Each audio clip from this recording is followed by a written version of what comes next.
Hello mister Sinha, कभी आओ ही ना। आप तो बिना पुल बनाए रिटायर हो गए तुम हो ना। Hello mister Sinha. दोस्तों, ये वो कहावत है और ये वो पंचलाइन है, ये वो डायलॉग है जो 2 साल पहले बोले गए थे इसी पुल पे जो आप मेरे बैकग्राउंड में देख रहे हैं। खैर, 2 साल उपरांत अब मिस्टर सिन्हा जहां कहीं भी होंगे, हम तो भगवान से यही दुआ करेंगे, यही प्रार्थना करेंगे कि जहां भी हो राजी खुशी हो। अब 2 साल बाद एक नया डायलॉग प्रचलित हो रहा है इस उत्तराखंड प्रदेश में। काम न धाम तापो घाम और तपने रहो घाम, तापिया लमुन घाम। अब घाम ही तपन काम रह गया हमार।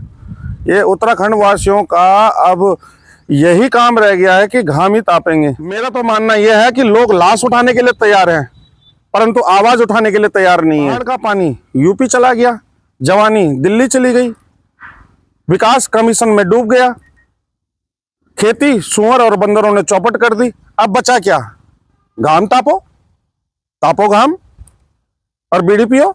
घाम तापो और बीड़ी पियो, यही रह गया अब। नमस्कार, मैं दीपक रावत और जैसे कि आप मेरे बैकग्राउंड में देख रहे होंगे, ये वो ऐतिहासिक मालन नदी का पुल है जो 2 वर्ष पूर्व धराशायी हो गया था, जहां पर कि 2 प्लेटफॉर्म इसके यहाँ पर वाले गिरे थे और उसके बाद 1 साल तक तो यही माथापच्ची चलती रही, यही काम होता रहा इस पर कि ये ठेका किसको दिया जाए, कैसे ये पुल बनाया जाए, कैसे ये पुल बनाया जाए। जब ये पुल गिर गया था तो 1 साल उपरांत इसको बनाने का काम किसी कॉन्ट्रैक्टर को दिया गया, किसी कंपनी को दिया गया।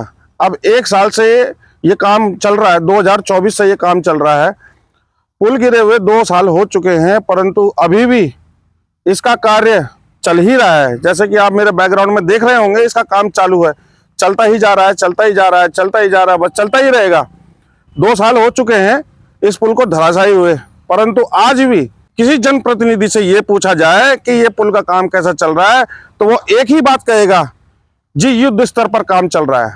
वोट मांगने के लिए तो नेता खूब जाते हैं भावर में, जहां की कनेक्टिविटी 2 साल से कटी हुई है, वहां पर वोट मांगने के लिए। अभी लोकसभा चुनाव हुए कुछ समय पहले, फिर अभी आपके नगर निगम चुनाव हुए, कितने सारे मेंबर, कितने सारे लोग जनप्रतिनिधि के तौर पर खड़े हुए थे, अपना नॉमिनेशन फाइल किया था, कितने चुनाव लड़े और वो सब के सब लोग जरूर गए होंगे उस भावर से।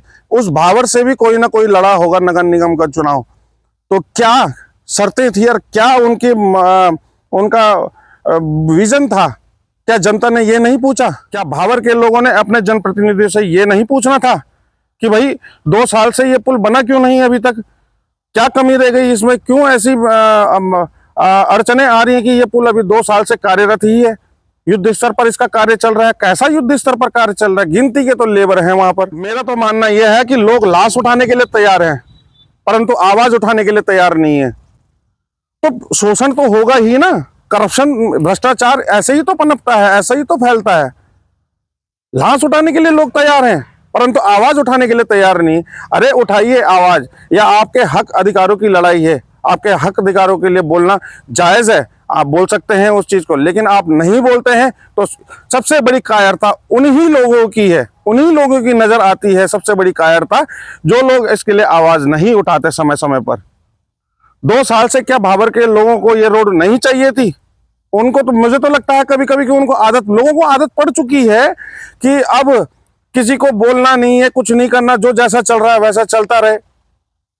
क्या ये मालन नदी का पुल 2 साल चाहिए थे इसको रिपेयर होने के लिए? तो जाइए अपने हक अधिकारों के लिए सवाल कीजिए। आपका हक बनता है, आपका दायित्व बनता है कि आप अपने उस जनप्रतिनिधि से सवाल जवाब करें जिसको आपने वोट देकर जिताया है और जिसको आपने अपने सर माथे पर बैठाया है। क्या वो जनप्रतिनिधि, वो नेता जवाबदार नहीं है, जवाबदेह नहीं है? वो बिल्कुल जवाबदेह है, लेकिन कब? जब आप सवाल पूछेंगे उनसे।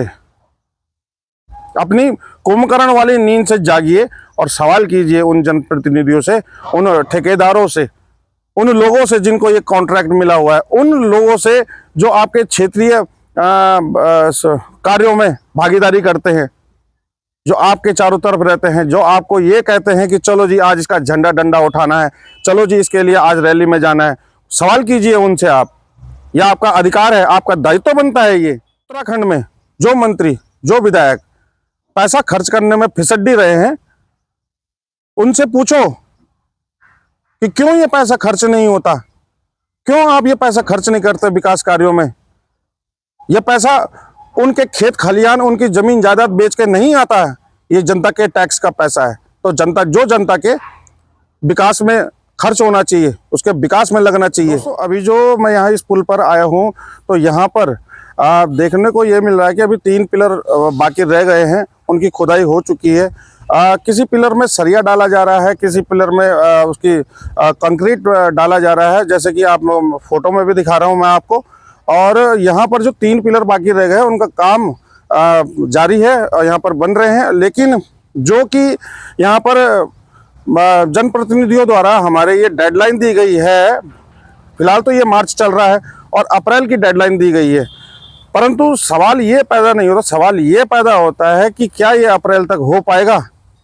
जिस प्रकार की जनप्रतिनिधि हमारे समय समय पर ये हमें अवगत कराते रहते हैं कि युद्ध स्तर पर कार्य चल रहा है, क्या उस युद्ध स्तर के हिसाब से ये काम अगले माह तक हो पाएगा। जब हम धरातल पर पहुंचे तो मुझे तो ऐसा नहीं लगता कि ये कार्य हो पाएगा अप्रैल तक। जिस प्रकार से कार्य चल रहा है और जितना काम अभी बाकी है, उस हिसाब से तो इसे मई, जून या जुलाई तक भी जून तक हो सकता है, जून तक इसे हो जाना चाहिए।